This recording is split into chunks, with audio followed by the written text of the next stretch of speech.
Hello and welcome to the LA Venture Podcast. We're David Waxman and Minnie Ingersoll, partners and investors at TenOneTen. All right. Hey, today David and I are here at Mucker Labs with Erik Rannala. Erik is the co-founder, managing partner here at Mucker. And it's Mucker Labs and Mucker Capital. You're going to have to explain the difference. I might have got that wrong. It's both. We just now call it Mucker for short, I think. It encompasses all lab, capital, and whatever else. Great. Well, we're going to get back to that and you can explain the what you've got going on here. But let's see. Mucker has invested in some of the most iconic, successful companies in LA, which is exciting. Maybe not just in LA. Trunk Club, Surf Air, Service Titan, and Honey, our $4 billion favorite here. And recently added a new partner, Omar. So I'm excited to hear more about that. And before that, you had a successful long product career up in the Bay Area where you were early at eBay and VP of product at TripAdvisor. So anyways, a lot to talk about. Thanks for having us. Yeah, thanks for having me on. Great. I'll start by just making sure that we get some of the basics of Mucker. So go back to what you were saying. Tell me about Mucker Labs, Mucker Capital. Are they the same? Are they different? What is Mucker today? Yeah, it's all one big Mucker hodgepodge. No, I mean, they are sort of different in the sense that Mucker Lab is technically our accelerator program and is one of the things that we started with when we first started doing this here in LA about 8 plus years ago. And we all work on everything across kind of lab, the accelerator program and our seed investments and kind of post-seed investments.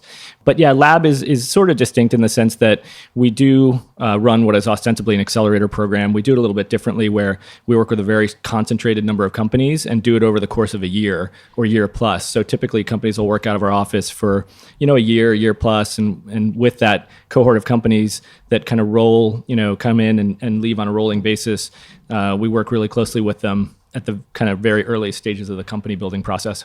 So with that comes some investment that the Mucker Labs companies are getting.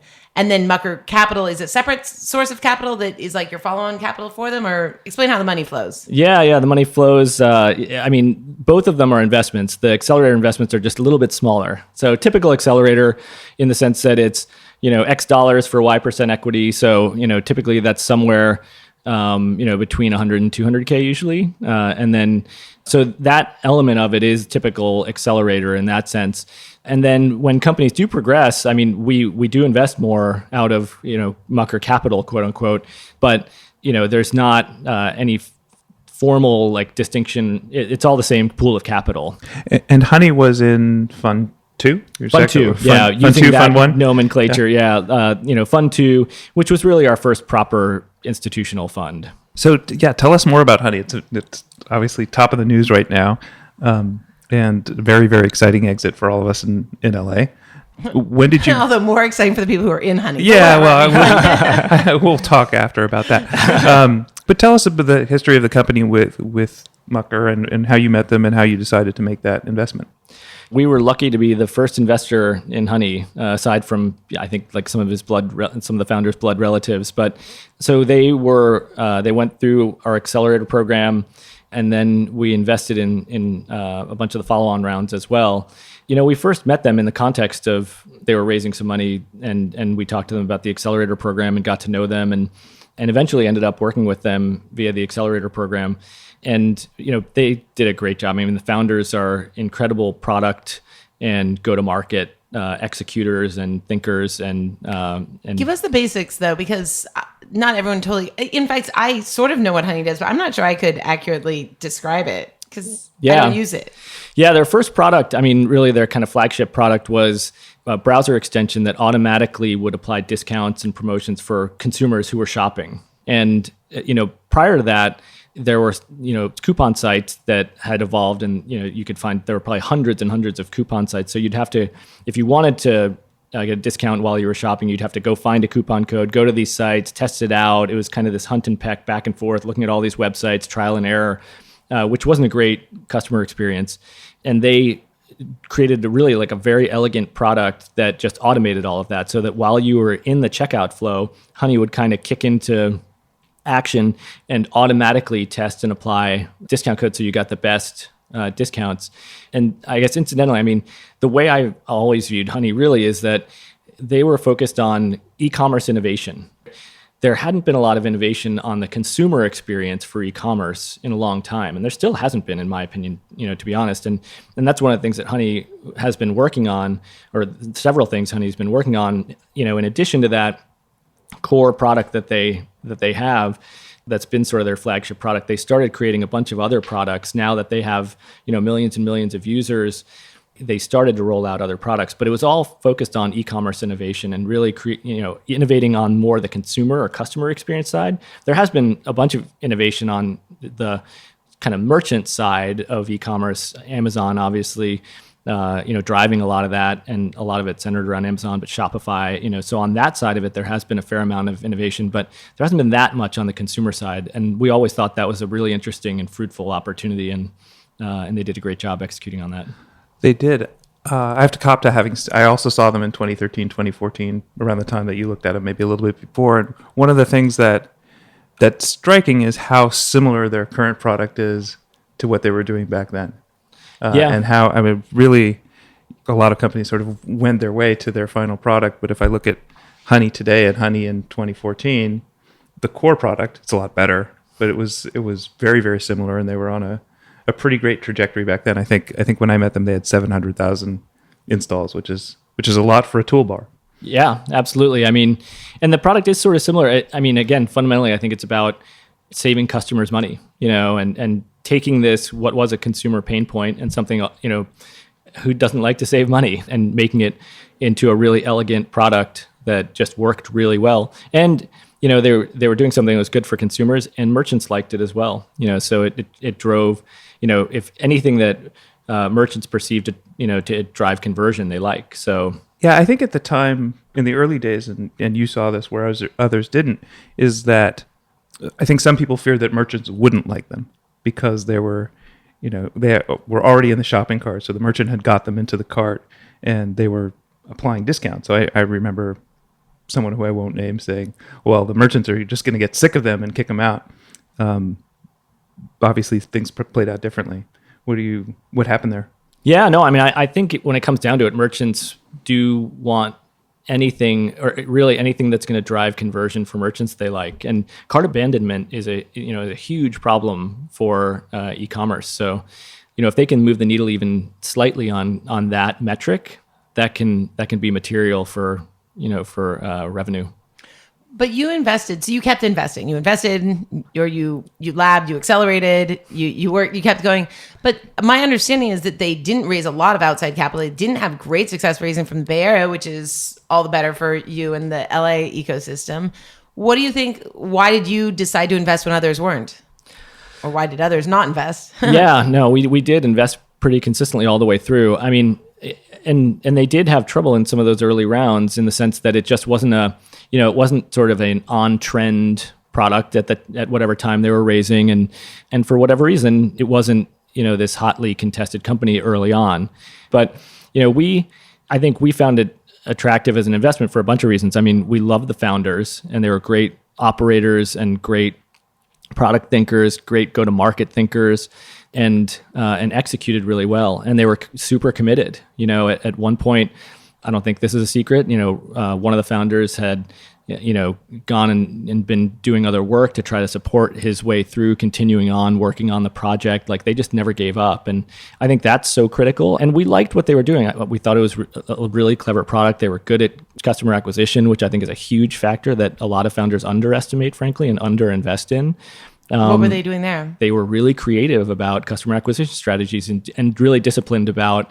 It's really tempting when you find a tactic that's working to keep dumping money into it, even if the cost keeps going up. Things like that, I think, are a bit of a trap, or can be a trap. It was a business that made money. It's a profitable, it's no secret anymore. It's a very profitable business, and generating hundreds of millions in revenue, and very, throwing off cash, and very profitable. So that kind of discipline too was, it's kind of everything we love in entrepreneurs. Did they have any oh shit moments that you can share? After that first, well, I think raise. there are always lots of oh shit Everybody's moments with every got 'em. startup. I think most startups probably, when they get cease and desists, or people coming after them with lawyers, take that as a badge of honor. So there's always stuff like that. But so they had I think they had plenty of oh shit moments. along the way. And again, not the least of which was around fundraising. I think some investors, would dismiss as, oh, that's just a browser extension. Even now, I think with some of after the news of the acquisition came out, people are like, $4 billion for a browser extension. I think it's easy to dismiss ideas or products on the surface and not look deeply into it. I think it's a great lesson of being contrary and right. Yeah, and we do try to look for non-obvious opportunities and something that is a genuine, unique insight. And that's what gets us really excited, frankly, is when a founder has really a truly unique insight, when they're connecting dots that nobody else is connecting and see something that often in retrospect just seems super obvious. Like, oh, that's so simple, that's obvious. Yes, when you explain it and retrospectively, or in hindsight, it seems super obvious, but no one had connected those dots yet or recognized that opportunity or had software enabled that particular workflow in an enterprise or whatever it is that I think can be super interesting, non-obvious, and may seem obvious, in hindsight, or even too obvious, right? Like, oh, it's just a browser extension with coupons. But when we're meeting with a founder and the light bulb goes off for us, it's obviously gone off for them previously, right? But then when we get to that moment, that aha moment where we get it and see that insight or recognize that insight that they already, have seen, that's, super fun for us and exciting. And that's when we just get excited and want to jump in and kind of work side by side with those founders. Great. I actually want to ask you a little bit more about your process. Will has said with his typical understatement to me before that, you can't really pick at the early stage and that, but instead he trusts the process that you go through. It is demonstrably true that it is hard to pick at the earliest stages. And even, especially when it's very early, when it's pre-product or pre-revenue or both, it's a lot of hypotheses that haven't been validated yet, right? And sometimes they go the way you think they're going to go, and sometimes they don't. And that is the process, I think, when Will talks about the process, or it's part of the process, which is, startups, especially super early on, are a series of experiments, to validate these hypotheses, and ideally doing those in like rapid succession and doing lots of them, and validating and invalidating hypotheses, and making sure that you're not drawing the wrong conclusion, right? And making the type 2 error, I guess it is, where you're drawing the wrong conclusion, basically. So, and we like that process. It's fun for us. It's also, for founders, it can be a stressful process. The clock is sort of ticking and you have to figure stuff out. But we like going through that process with companies. But yet you do pick, right? You have absolutely. many applications, I imagine, to Mucker. Do you have processes around that? No, I'd say it's process with a lowercase p. We don't have actually very rigid, regimented, protracted processes for picking or for diligence or for how we make decisions necessarily. I think it does come down a lot to founders, and all Will and I and Omar have been doing since, kind of the late 90s is internet stuff, software stuff in various capacities. We all have technical backgrounds and have written software, written code. We've been product and focused most of our careers on product and go to market. And so I think it comes down to just like, judgment and really the founders and the markets and ideas they're going after, and some soup of that decision making. It's well documented that the loss rate in venture, or like the number of companies that actually just plain go out of business, is around half, and then the rest that survive with mixed success. So it's no one has, I think, figured out the formula to perfectly or precisely judge a lot of this stuff. We just try to get to know founders. There are certainly easier ways to make money than starting a company or even investing in startups, frankly. It's not the easiest way to necessarily, make a living. But for some people, it's a lot of fun in the sense that for some people, that rejection and failure is like devastating and debilitating. And for some people, it's like, oh, this is fun, I'll try it again. Mm-hmm. And you have to be of that mindset to some extent and think that failure or that process of failing over and over again is not failure. It's just, Thomas Edison said this, there's so many great Edison quotes, and our brand is sort of like tied to Edison, but he, I'm paraphrasing, but said, I haven't failed 1,000 times. I just found 1,000 ways that don't work. I told someone that I'd rather be unhappy than bored. They said, you'd be a great founder. But to get more specific on investments, we've been doing all these interviews and they've been fantastic. And I've learned some investors say, look, I won't take the risk of competition. Like if there's a lot of competition, I don't want to have to sift through that. Other people say if there's no competition, I won't do the investment because I don't think it's an interesting, market to go after. So my question to you is not necessarily about competition, but do you think there's risks that you feel like you will take? That's part of what makes this process hard, I think, frankly, is there is no formula, right? Oh, just find markets where there's no competition and go to those markets, or find markets where there is competition and be better, faster, cheaper. And, neither of those always works, but both of them sometimes work. Do you have any heuristics around founders and teams? For example, there aren't any absolutes, but I've become very reluctant to invest in solo founders. Part of that's born from experience, some of which we had together. Yeah. I think, again, I think those are all things we consider, but I don't think we have any absolutes. We've invested in solo founders. We've invested in 4-founder teams and, so too few founders, too many founders. We've invested in husband and wife teams, another kind of third rail of founding combos. David said it's okay if they're married, but not if they're dating. You said that to me once. Okay. Yeah. I just don't want any breakup risk. Yeah. Or minimize breakup risk. Yeah. I think that, I think there's breakup risk no matter what with founders. I think that's just one of the inherent risks. And, so we haven't found, this is sort of like the serial founder thing. We have seen no data that indicate that serial founders are any more or less successful than first-time founders. There have been studies that have done on this, and all of the data or all of the results are inconclusive. So if all the data are inconclusive on this, it's sort of mythology, right? That, serial founders are the best founders, or, first-time founders are the best founders because they're hungry. I will say, though, that LPs like some differentiation, like to know that you have this strong thesis around monopolies or whatever. I would say that you, to some degree, are known for really rolling up your sleeves and helping with go-to-market, product market fit, that sort of work. Do you have a secret go-to-market playbook that you could share with our listeners today? Our secret playbook, yes.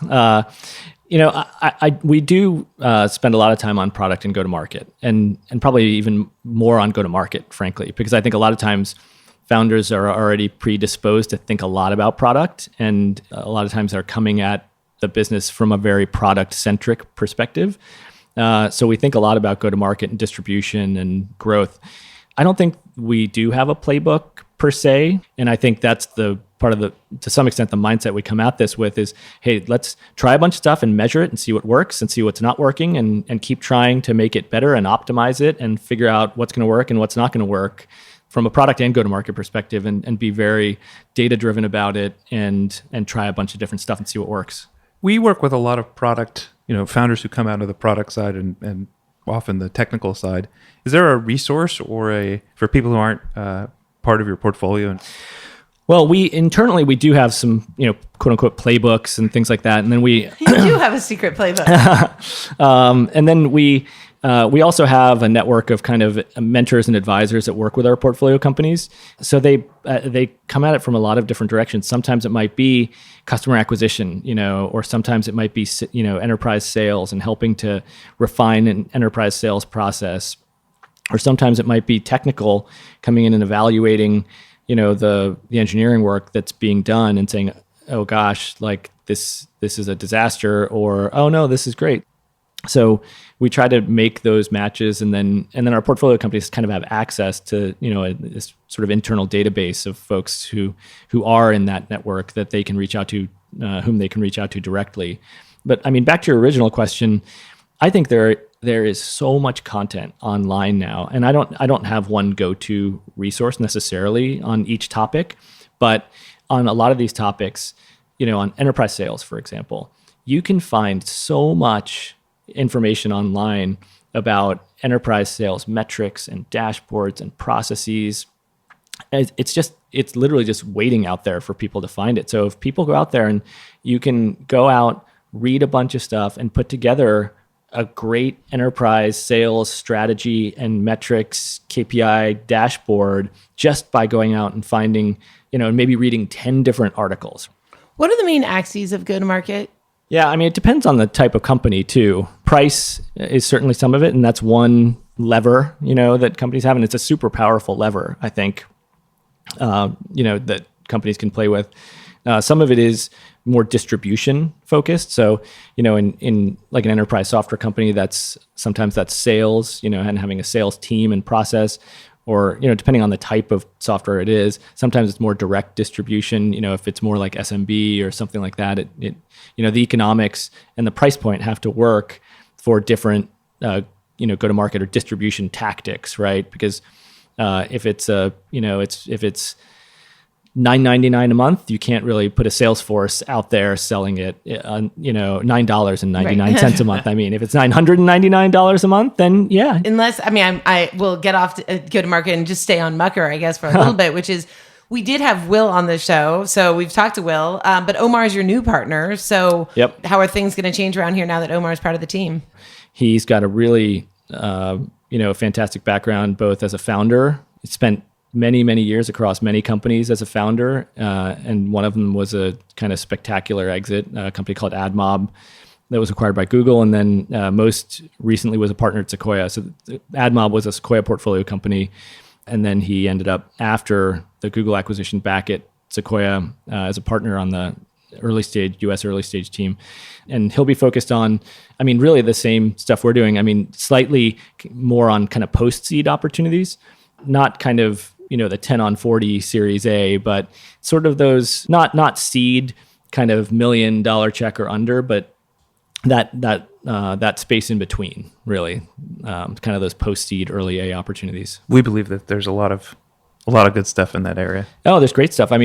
Our portfolio companies included, where they're not quite ready to go out and raise $10 million, but they would certainly put $2 or $3 million to great use, and that would help catapult them to the 10 on 40 or even beyond. So, we view what we do as seed, and there is now a broad spectrum of seed. When I started doing seed, quote unquote, seed stage venture like 10-ish years ago, seed rounds, this was in San Francisco, like seed rounds, we were doing, like $500K on like, 3 pre or whatever.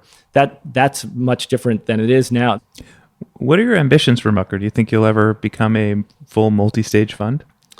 I don't see us being a multi-stage fund and raising a growth fund and a this fund and a that fund and a China fund and an India fund, and that's not our ambition at all. I think this to us is like a massive expansion, if that puts it in context. Just adding a third partner. So before we wrap up, kind of sticking with that topic of ambitions in VC, is there any other thoughts you have on the VC ecosystem generally? And are there conventional wisdom you disagree with? Things? Do you have unique insight into VC? Gosh, yeah, I think there are a lot of conventional.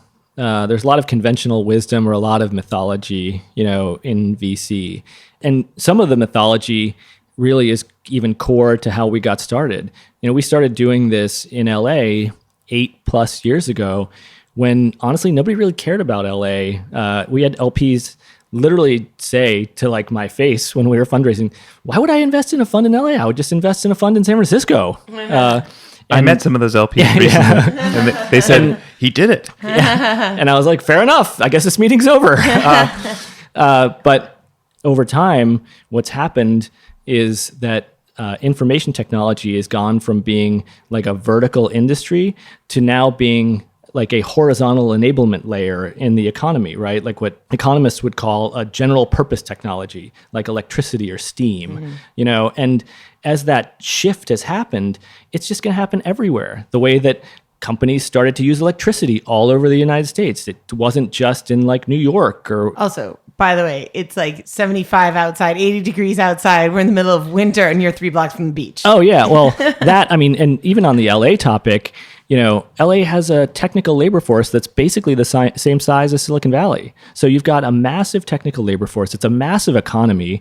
You've got a great place to live. It's not the most affordable place, but it's more affordable than San Francisco. Feels like a good time to be in LA. Let's wrap up and say thanks. Let's go outside. beautiful LA winter here. And do a bunch of phone calls. Yeah. Yeah, exactly. Pace around the block and do phone calls. Totally.